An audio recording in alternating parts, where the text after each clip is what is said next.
Welcome to NEK-TV Rocks. My guest today is Raymond Bernard, is that correct? Yeah, exactly. Thank you. And we're going to talk about a book that you've just written, but I also want to know something about you and what got you to write this book. And we'll stick the book up at the end so that people can see what it is. No problem.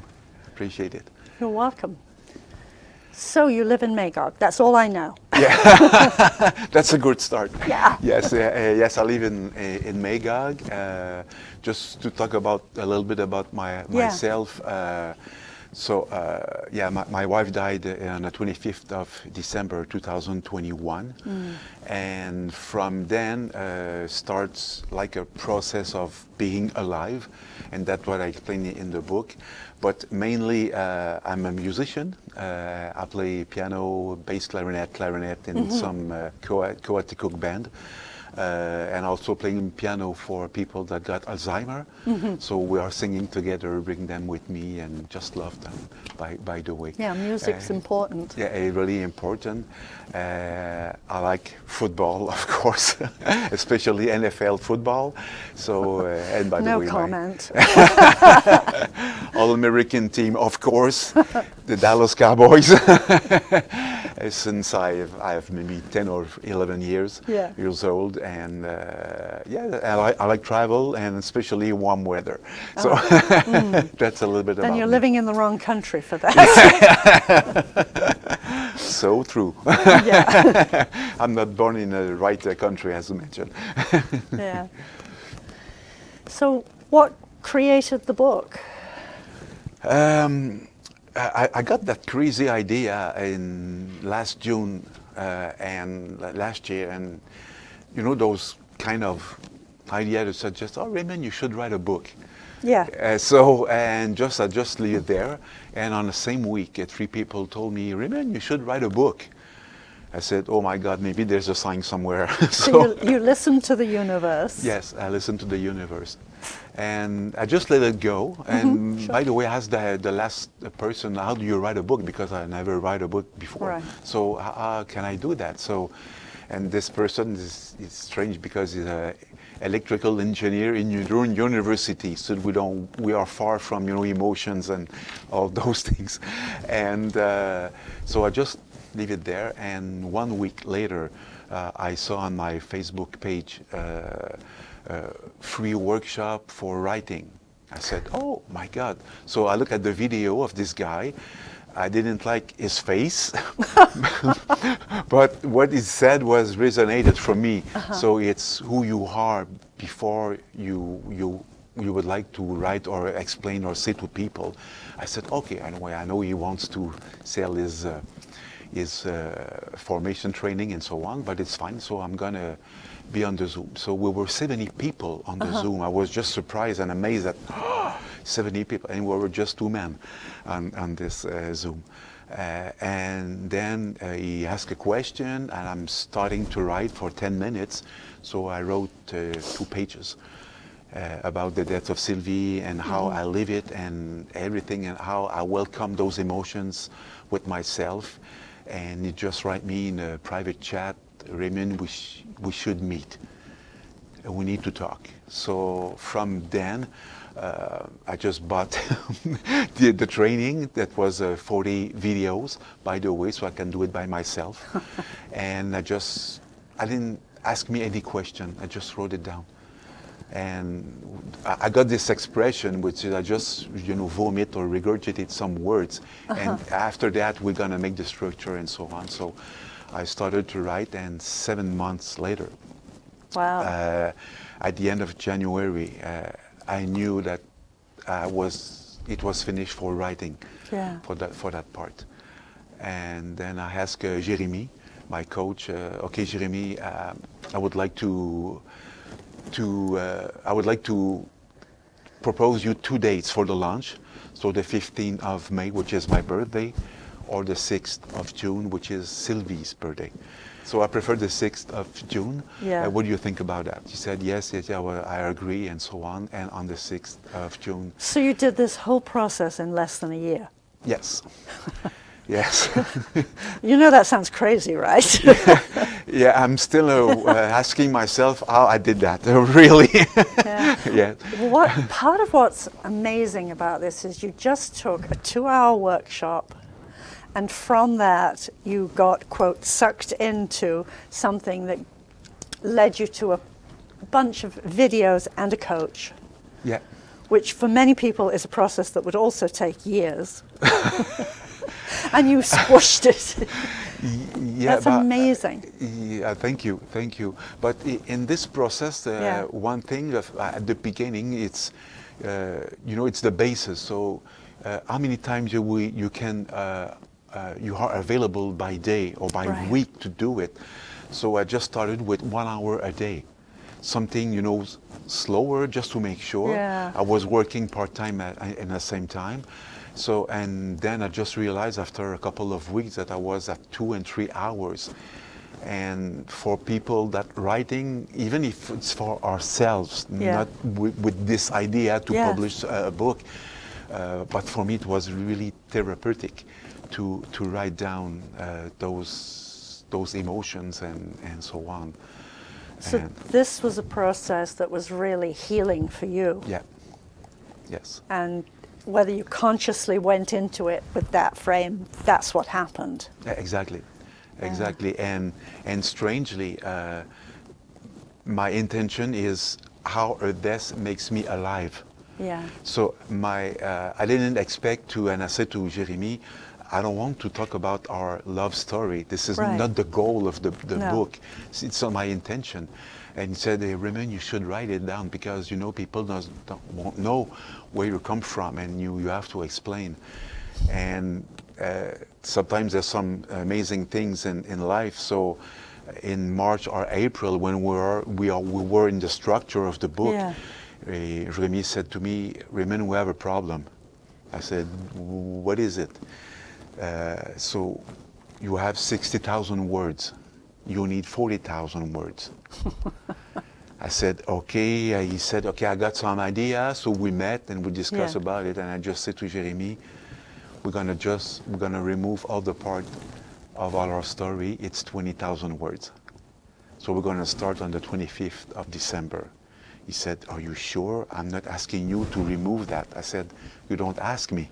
I'm telling you, we're gonna remove this part. And thank you for giving me this idea, or to do it, because it was really therapeutic for me to do that. And so we just remove this part and keep it in my heart. So you had the therapeutic part of writing all of that, and then that was taken care of, so therefore it didn't have to be in the book. Is that really what you're saying? Yeah, exactly. Yeah. Exactly. Yeah. That's a beautiful way of handling a very intense period in your life.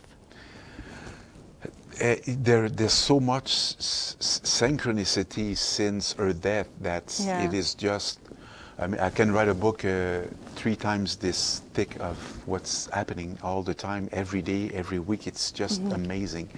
She's there in her love, not in her body right now, because for people who's living some bereavement, they know that.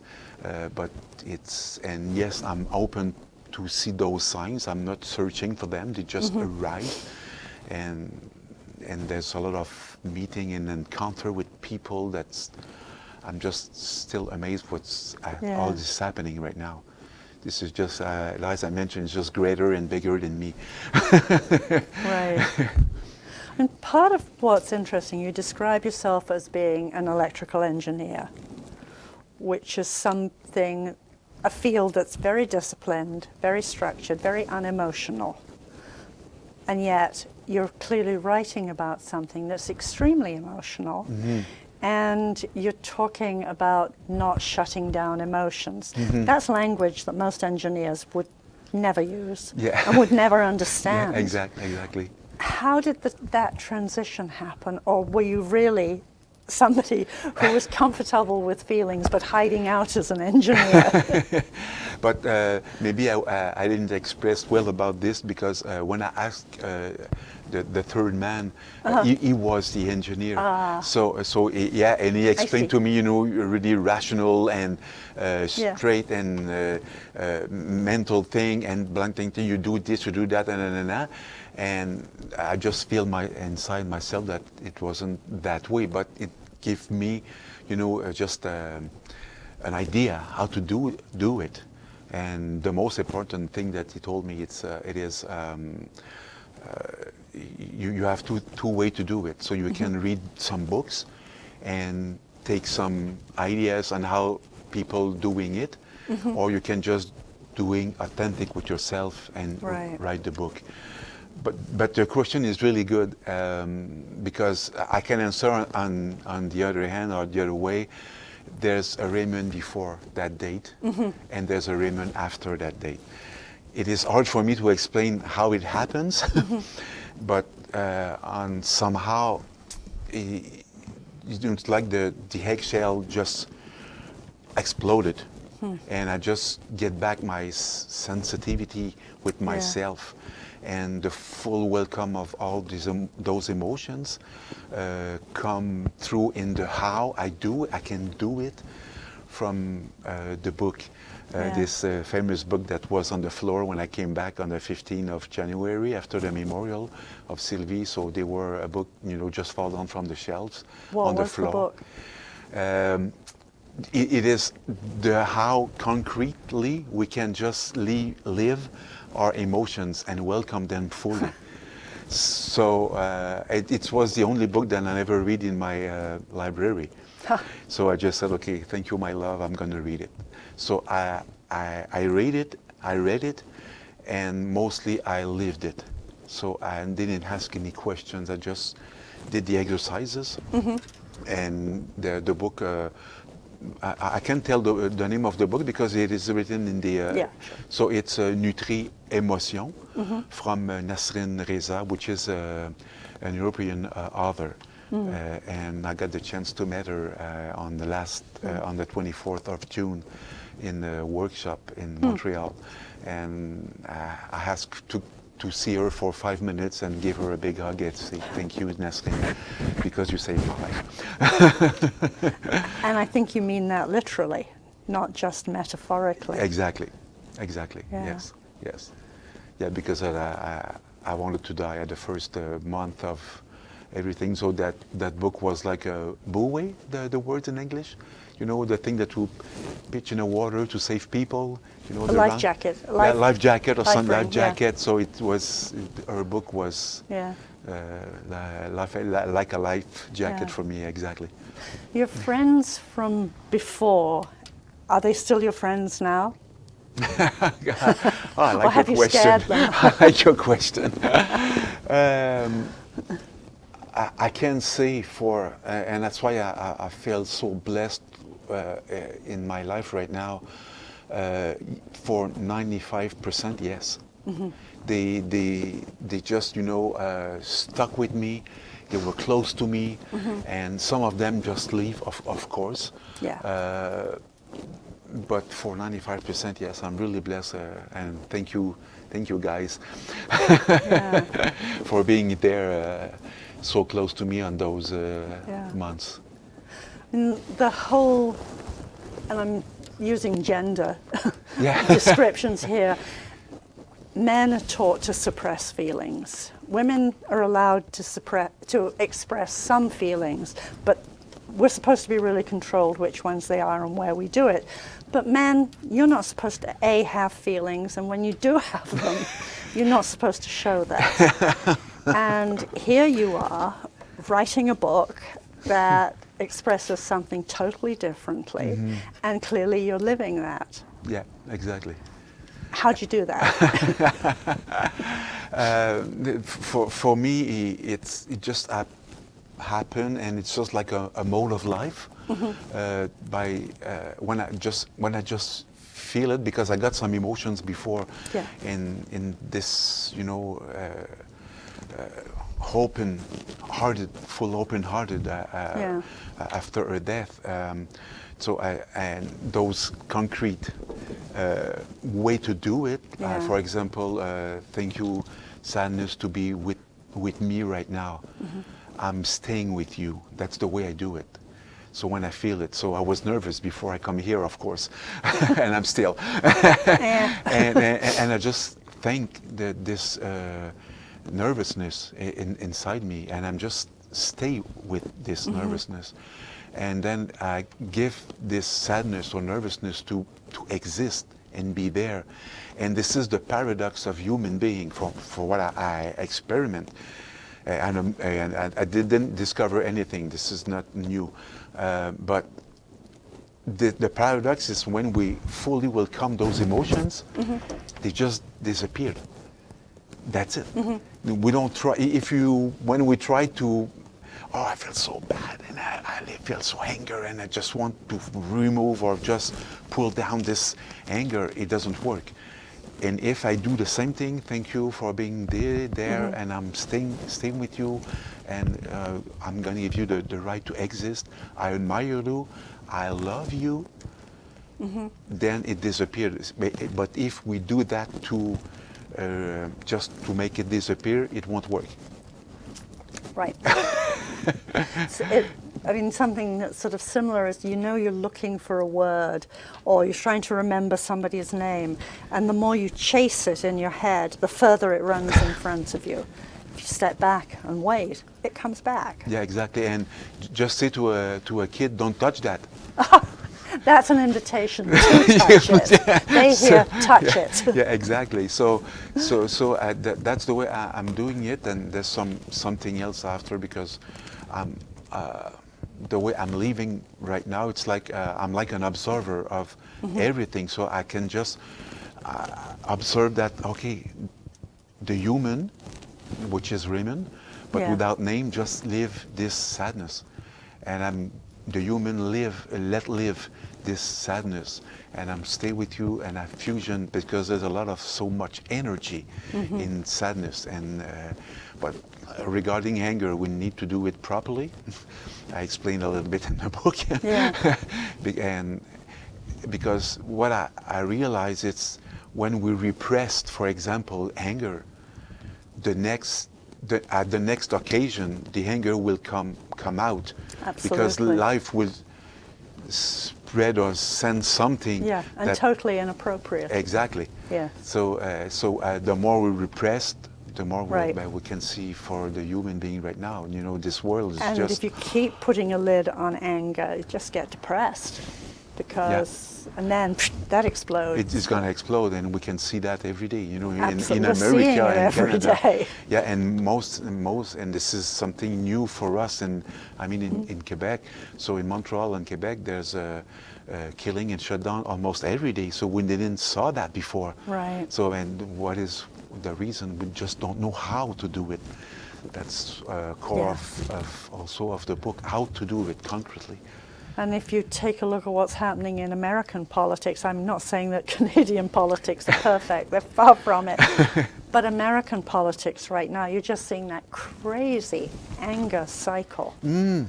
It's so destructive. I'm not following, to be honest. That's I'm not really following. smart. But yeah, and also for me, life will give to me everything that is repressed inside me at each moment. So, for example, if somebody said something and that hurts me, so I'm going to look in myself first. What's happening? I'm feeling sad or anger or fear, and instead of just throwing, sometimes it's happening because I'm still human, and sometimes I will say something sad for the other people, but before I just try to be with myself. And what I'm feeling right now. So the life send me this person to, okay, this is repressed, so leave it there, welcome it, embrace it, and stay with it, and then it's gonna disappear and dissolve. Right. It also enables you to then deal with the person who said or did something that was hurtful, differently? Yes, it is hard to do. That's why I'm calling those exercises mode of life, because it's like I heard this. I'm not a golfer, but I heard this before. A practice made perfect. So as beliefs and programs and conditionings are often, increased in ourselves by repeating them, it works on both ways. It's just on one way for the bad things. Right. So that's why when we're doing this like a mode of life, and just try it. And what I can say, just try it, and you will see. So don't believe what I'm saying. Do it. And so if anybody had told you 5 years ago that you would be sitting here today talking about a book that you'd just written, which was about being alive, and as a follow-up to being with death, would you have believed them? No, I would say you're crazy, man. Actually, yeah, we'll say no, forget it, or some other bad word that I won't say. So even in French or English. Right. Well, we know them both. I live on the border. No, I know. And even, after the death of Sylvia, I never thought that it would happen. And sometimes I just pinch myself and said, Raymond, you write this book. And the comeback I have for the people, because the people can, this is not just a book. This is, we would like to, I said we because there's a team around me. Right. And there's 2, 3, 4 people almost full-time right now. Because it's just, wow. So you've created an industry. Yes, and we are going to start soon, really soon, some group of people with living bereavement right now. And so I'm just asking myself, I'm not sure right now, to do it by my own. So universe just sent me 2 people, and one of them just saw the bookmarks on a restaurant that we just lived there, and she contacted us and she said, Raymond, I'm a therapist with mourning or bereavement, and I would like to be a part of your team. I said, okay, wow. So we just prepare something for people. So there's a lot of, this is just greater than just a book. And is this on the Canadian side or here? Both sides. I would like to do it on both sides. That would be great. I would like to do this, and I'm really proud of that, because we want to be ready for the 13th of October for the launch here in Newport. And so it's going to happen in a proper way, without rushing anything, and just we would like to do on both sides, and everywhere in America, and why not in Mexico, and then we'll see. So you've gone from a book to a group process, which may be a sort of education training group as well as a support group. Yeah, exactly. Are there more books coming? I've got some pressure from some members of my team. We expect to do another one in 2024. I have some ideas, but it's not there yet. It's not there yet. Probably I'm going to get another one, a third one, and this one, probably the second one will be about what's the word in English? Témoignage. Sorry, I have a blank. It'll come. Yeah, don't chase exactly. it. So probably what about the people will experience by reading and living the books? That probably will be the second one, and we have also a part really important for us. It's to be really close about the kids. I don't know in America, but in Canada there are a big distress right now, and there's something we can do about the book. And the kids are so spontaneous, and they catch. I tried different things with them, and they catch everything so quickly, and they live it right now on the moment. And they said, "Oh my God!" So and so I would. That's a part that I would like to do. As you're talking, the quote traditional psychological way of going through the bereavement process is sort of following the Elizabeth Kubler-Ross path or others who worked in those ways. And I'm not dismissing that. I mean, I think there's a place for that. Yeah, exactly. But they're focused on death and they're focused on your own response to death. Your focus is different. Your focus is on living, Yeah. not on death. That's very different. Yeah, exactly. And this is the paradox. Sorry to interrupt. This is the paradox, because by living all those emotions through bereavement, we became alive. And this is the paradox, but we don't know how to do it. And I make some groups, bereavement before last year, and I saw a therapist, and I just remember when I saw her 5 times, and the last time she said, I don't know, I'm not feeling good. I don't know, I'm feeling bad because you're paying me. You do all the job by yourself. And she was right, by the way. So, but we don't know how to do it. So that's the main point. And yeah, I'm putting the focus on, I mean, in both, because in death there is so much life. This is the paradox of human beings, and both are sadness comes with joy. We think it is and not or. This is not sadness or joy. It's sadness and joy. Right. And it's always like that. At first, of course, on bereavement, it's 99% of sadness and 1% of joy, but joy is still there. You're also saying, yes, somebody important in your life died. That's not a reason not to go on living. And you can be alive. You don't just have to exist. That's a powerful message. Because that's one that very often people get really stuck with. You know, how is it okay for me to feel happy again when I should still be sad? Yeah. Well, you're saying you're giving permission to feel sad and to be happy and to live and to go out and to do things and to create. Yeah, exactly, yes. It's really important. Yeah, thanks for, that's a good resume of, you will understand the, you didn't read the book yet, so. No, I didn't. You're wonderful. I deliberately didn't want to read the book before meeting you, because that would then keep the focus on the book. And I'm much more interested in you and your process. Which is right. I think so, but you know. Yeah, it's so nice to be with you. This is exactly what you mentioned, and on what you all just said right now. It's one day I just looked in my eyes in the mirror, and I saw when I was, just crying my life fully.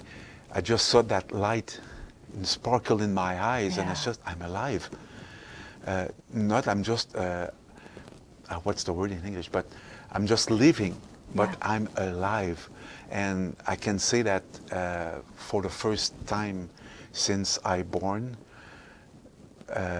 by living those emotions fully, this void that I got inside myself since I was born just was full of myself. So I didn't change. I just go back to myself and just find Raymond again. And that's the main, one of the main part of, and that's what I'm saying to people, to just come back to themselves. And I think death just one way to come back to ourselves, because everything push us out of ourselves all the time. It does. From being really tiny, children are pushed out of being in contact with who they are. From daycare, I mean, up. We do it in the home, we do it at school, we do it in life, we do it with our jobs. We squish who we are. Exactly. In a way that's really not healthy. It's not healthy for any of us. And then we just say, okay, and the only way to fill that void is just to try something else to fill it. And we don't, sometimes we're conscious of it and sometimes not. So they drug, alcohols, name it, food, and so on, computers. And I don't say that it's not good. I'm just saying that we just sometimes recognize that we are just addicted to that. But there's some clue in this book, some guidance, I can say. Clue is a big word, pretentious. Americans have a belief about life and the, quote, pursuit of happiness. I was not born American. So to me, coming into that was always really strange. What do you mean, pursue happiness? Yeah. Either I'm happy or I'm not happy. What's this hunting it down? But it also implies that it's something you have to chase, that you can't just be. And I think that's really weird. Yeah, and this is why I'm leaving to. I'm just totally agree with what you are saying. For me, in general, any chase is just mental. Yeah. So I need to, I must to, and look the words. I need, I must. We are happiness. Right. So and happiness come with sadness. They come together. I mean, when we welcome sadness, happiness just blown away, and that's it. So, and when we're looking for happiness, we're looking all the time, usually, for something outside of us. Exactly. And so that I'm will gonna make me happy. Yeah, this car will bring me happy. Won't. Yeah, and we are, you know, we get joy or happiness or satisfaction for a couple of days. But when and then we we're look hunting back, something else. Yeah, exactly. This is so true. Yeah. Thank you for saying that. Well, we don't have to do that. We, unfortunately, are just about out of time. Actually, we're 1 minute over time, but that's okay. So how can people get in contact with you? We are on our way to finish our website. Yeah. So right now they can contact me through info at Raymond J as Joseph, Bernard.com. So info at Raymond J as Joseph Bernard.com. So that will get people on your mailing list, and we'll be able to follow whatever journey you take. Yeah, exactly. And on Facebook also, it's Raymond J. Bernard. Yeah. Same and thing. Your book has obviously just been translated from French into English, which is fabulous. That's a hard process. And I'm amazed that you've done that so fast.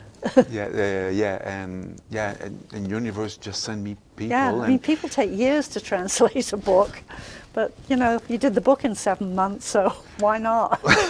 and the people who started the translations are here in Newport, so they would just meet, you know, with those synchronicity, and Beth is one of them, and Diana is the translator, official translator, and so I asked a friend of Sylvie that was a corrector in federal government before, just to take an overview of everything, because she's French, just to make sure that, because I review it myself, and so, and she said yes, fine, and she said, Raymond, I don't want anything. I'm doing this for you and for Sylvie and for the process and what you are living. And she's 75. And when she read the book, because she doesn't get any choice, because she was reviewed everything, and she said, Raymond, you just bring me to some spaces that I was never expected to go before. And they were well, you know, in a third basement, down in a third basement, and I just want to thank you just for that. I'm just so grateful for that. So, well, thank you for coming in and doing this, and I look forward to reading this myself. And I presume there will be places like Larry's bookstore, Nevermore Books, where it will be available, and online. Yeah, and online, and also on Newport Natural Cafe. Well, that's great. Yeah, it's going to be there also. Okay, well, thank you so much. Oh, thank you, Pam. So happy to be, thank you.